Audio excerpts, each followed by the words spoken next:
Buenas tardes, Nación Motivación. Comenzamos con la sección de experiencias. Nación Motivación es la sección donde traemos personas que han hecho algo, personas que han construido una empresa, personas que han salido de situaciones difíciles. So today we have with us Chris Cavallini, and he's now in Tampa. He run one of the successful companies in meal prep. He's actually a U.S. Navy veteran service, Chris. We do really appreciate it. My grandpa, he actually works in Vietnam with the 65 Battalion, the Puerto Rican Battalion. Yeah. So he was actually, yes. So in our family, our military heritage is very well established. Thank you for your time. We're doing this mainly for entrepreneurs in Central South America that are looking for people are building their business, people that are growing their business. And I prefer to start with local and people that actually are going national. And I have seen your content, I have seen your page. And before we start the question, let me tell you why I decided for you to be one of the first ones. A year ago, I was looking for a meal prep. So I became a vegetarian. So I contacted customer service, and Connor, he contacted me back and he was like, tell me everything that you guys do. And I asked him, hey, do you guys do vegetarians or vegan? He said, currently we don't offer that, but give me a second, give me a few hours, I'm gonna do something for you. A few hours later, he sent me an email.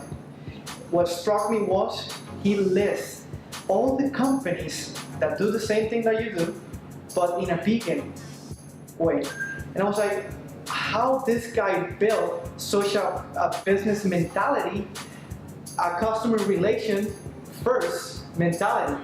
So how did you start it, Chris, with the business? How did you change your life? Because I was reading in your bio that you have some struggles when you were young. So can you please share? Just to touch on what you just said, I mean, you know, what Connor did, and that's great that he did that. I mean, that's what he's supposed to do. That's what everybody should do, right? Like, when you're in business, whether you own your own business or you're working for a business, you know, you're dealing with customers, you're dealing with clients. I mean, your responsibility is to help them solve a problem.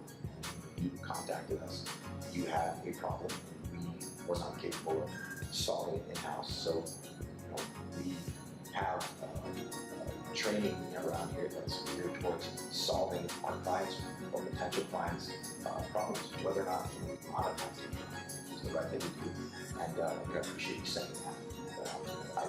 It's unfortunate that that is such a rare thing to see, and you know, I think a lot of people miss a lot of opportunity by not going above and beyond, actually putting the person, you know, on the other end of the phone, the person that walks into your store, or the one that's in, you know, the cases, they don't put their needs, you know, ahead of their own individual, like, you know, financial gain or whatever the case is.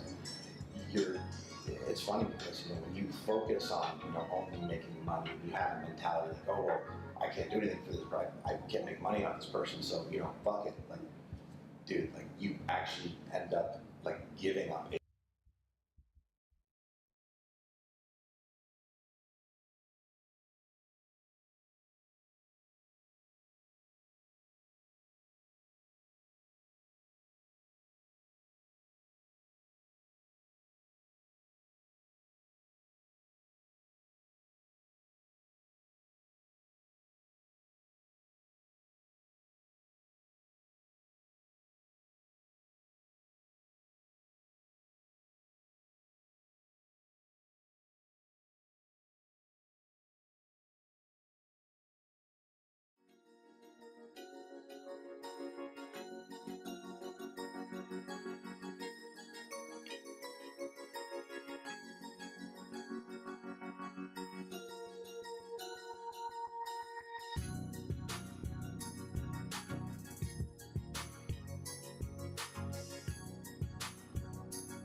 A lot of money in the short and long term, because we have no shortage of stories similar to that. People have come to us, whether it was somebody like yourself who wasn't doing business with us, or people, clients of ours that were, we figured out somehow they were doing something that needed help with something. We went and took the initiative there and helped them solve that problem. It's worked out for us. It helps us. It helps with retention. It helps with brand loyalty. Providing an amazing customer experience is what will ensure that if your customers and clients end up becoming advocates for you and end up telling everybody they fucking know what they should do. I was telling Kevin, when we walk in, every single one say hello to us and greet us. Most of the companies, unfortunately, and that's what I'm trying to teach my audience is you have to create a culture of service. You have to put people, your customers, above money. Once you do that, you build a loyal followers. We were talking about Apple. And I told Kevin, if Apple go bankrupt, I'm actually going to support the bankruptcy. I'm actually going to bail them out. Right. Yeah, because they have created the loyalty. Sure. And I congratulate you for that. And please tell us how you started, and how did you build that loyal base.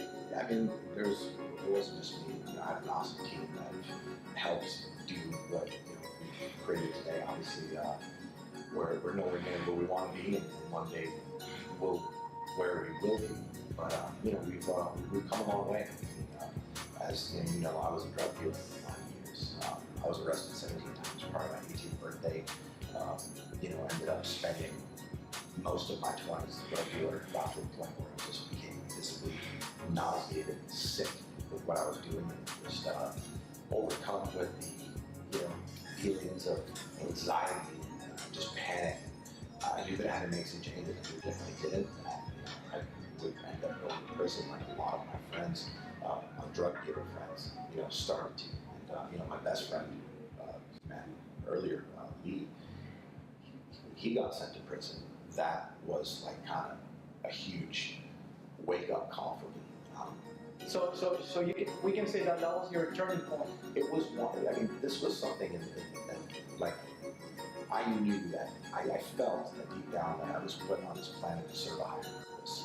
And as I got older and started to mature a little bit, 26, 27, I realized I couldn't go on doing what I was doing for the rest of my life. And I started to really feel stress about it, knowing that any time the rug could get pulled underneath me, I could get in trouble. The guy that I was buying shit from to resell it, like he could get in trouble, and I could. And I started to think about all that, and just thought that, I not only was risking that, I was doing something that was not only illegal but unethical. What did that say about my character? I started to care about that. And that was the big difference between, the years leading up to it. I never really thought about that stuff. So, decided to make some changes and committed to making a lot of changes. And it's not one thing. It's not 100 things. It's just an ongoing, just relentless fight to self-educate, improve, and move forward. So, started the company in 2011. What it was then, was basically me going to a local catering company, purchasing like X amount of meals for me and like 10 customers of mine were my friends, basically flipping it for a profit. I didn't have my own facility or staff. And, I got started how I got started. Now today we are 7 years later, the opportunity to work with 45,000 clients, growing facility here in Tampa, and our company's doing pretty good. I've had the privilege of being featured in Forbes magazine over the last 10 months, 5 different times. Wow, congratulations! That's a huge accomplishment. Yeah, it's pretty cool. I'm not gonna lie. It just shows you it's possible, right? People that might see this that might not be happy with the current circumstances and aren't able to kind of really see what the path forward entails and exactly how they're going to do it. So don't worry about it. You're not supposed to know exactly what to do. Just know what you want, and then everything else will fall into place as long as you're willing to do the work. So most of the questions that I get in my videos, I mainly talk about 2 things: habits Yeah. And whenever you have the dream, the desire to do something, you have to take the action to actually do it. Most of us, including me, when I went to college and got all my degrees, I wasn't happy with all that, and I realized that I was not following my dreams. I was just doing the rat race, and I was just collecting money to pay bills. Doing what you thought was the right thing. Correct.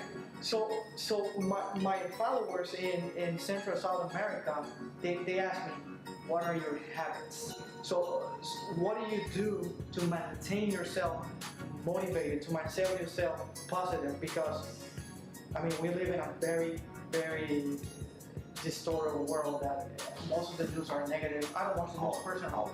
Yeah, you don't need I don't watch the If you get one thing out of this, and it's only one thing, let it be to never watch the fucking Yes, news. And your life will literally go from here to here. Yeah, that's true. So what do you say were your habits or your patterns? Yeah. Or do you start to do something continuously, or how that change occur? Yeah, so you had mentioned, staying motivated and staying positive. Well, nobody stays motivated and nobody stays positive. It's just not possible. I mean, it comes down to discipline. When you have an agenda, when you have a specific goal, make the decision to change your life and demand more of it, you're taking responsibility over raising your standards. The only way to truly change your life is to raise your standards. What does that mean? That means you have to have a very structured routine that's consistent with doing things to make yourself better, whether that's physically, working out and eating good, whether that's mentally, like make sure you're having uncomfortable conversations, like going out of your way to challenge yourself in various capacities. And spiritually, I'm not talking about religion. I'm talking about like just being more present in the moment, practicing gratitude exercises, focusing on the things that you have going on right now that are fucking awesome, and not spending all your time and energy thinking about the two things that are currently fucked up. So for me, what's worked really, really well, fitness was an amazing catalyst for me to kind of channel, like have an outlet, a productive, positive outlet, and it allowed me to not only get in good physical shape, but moreover, like the mental shape. Fitness provides a very easy outlet and opportunity to challenge yourself and push yourself, do things that are really hard. Because as an entrepreneur, whether you're building a business or you're an employee, if you want to win at the highest level as an employee, you have to have an entrepreneur mindset. Correct. You don't have to own a business to have an entrepreneur mindset. You have to basically get used to doing things that are uncomfortable, get used to taking action. And your brain initially is going to tell you, oh, look, let's stay away from that, let's not do that, oh, that's going to be uncomfortable. And by doing things in the gym that are hard, that you don't want to do, that kind of conditions you to have an easier path when those situations and those opportunities present themselves to take action. And as far as things that I do outside of that, I give all the credit to where I am now compared to where I was. The answers that the answers to the questions that I wasn't even sure of at the time are all about self-education. You got to be reading books. You got to be watching things like that. That's one of the questions that I have for you. Yeah, I mean that could be a whole other thing. I started to do that when I started to turn my life around, or trying to turn my life around. I started investing a lot of time watching Tony Robbins' YouTube videos. This is in 2010.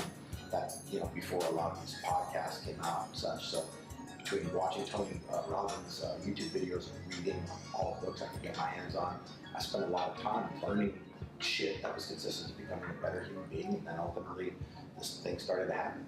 It's funny, last year I attended Unleash the Power Within in New York, and that was the day that I recorded the first video.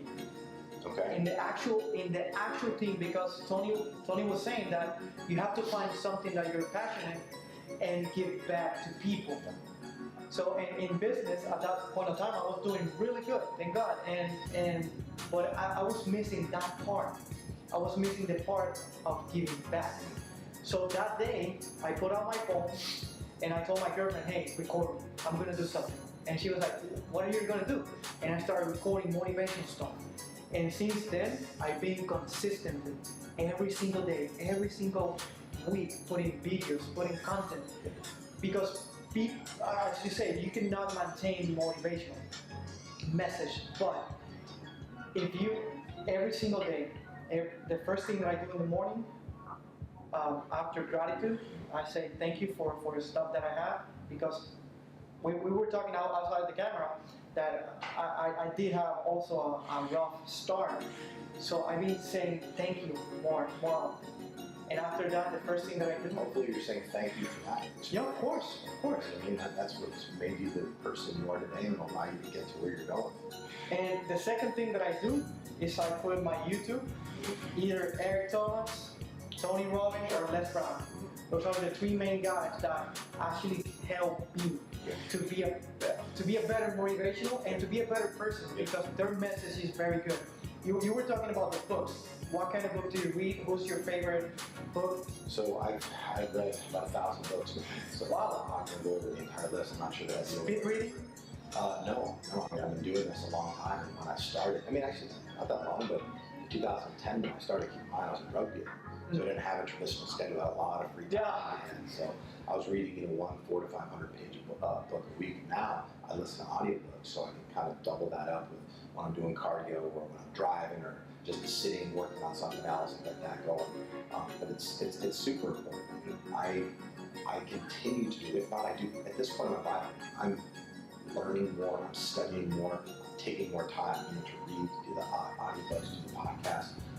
There's so many books that have been impactful, but if I can give you a quick top 3, without question, number 1, You Change Your Thinking, Change Your Life by Brian Tracy. That book is phenomenal. I've read it 6 to 7 times, and I will read it another 6 to 7 times over the next few years and hear something different every time because it's that good. What else?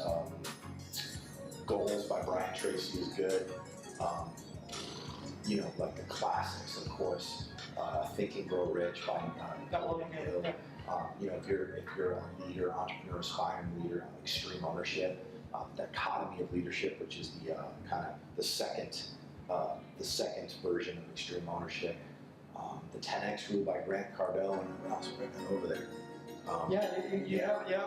Crucial Conversations by Kerry Patterson is an amazing book on the importance of not so much the importance, but the art of having uncomfortable conversations. Yeah. Because most people, the problems that they have currently in their life are typically resolved on the other end of an uncomfortable conversation, but they're unwilling to have those for many other reasons. So, so I'd say those are some of the titles. Again, it's not one of those things you read this book and you go from here to here. It's about consistency, it's about discipline, it's about doing the shit that you don't want to do on the days that you don't feel like it, which is more days than you do, and taking action, doing things that you hate, and doing it in such a way where, like, as if you actually loved it, if that makes sense. Last time that we met with Eric Thomas, he was saying that if we have 300 days out of the year that we are working 120, that we are going all out, and the rest of the day we can manage it. Because we also need some time off. So 100%. Most of us, and I'm including myself, I work anywhere from 15 to 18 hours a day. I believe that sleep is overrated, but I do need to sleep. So I've been trying to close on my sleep patterns and to schedule like a sleep. So what do you do to maintain your fitness level, to maintain your entrepreneurship level? So what do you do in that sense? Again, it comes down to discipline. It comes down to following a formula, a proven formula that has worked for me. And that comes down to having a routine, having a structure, setting targets for the day.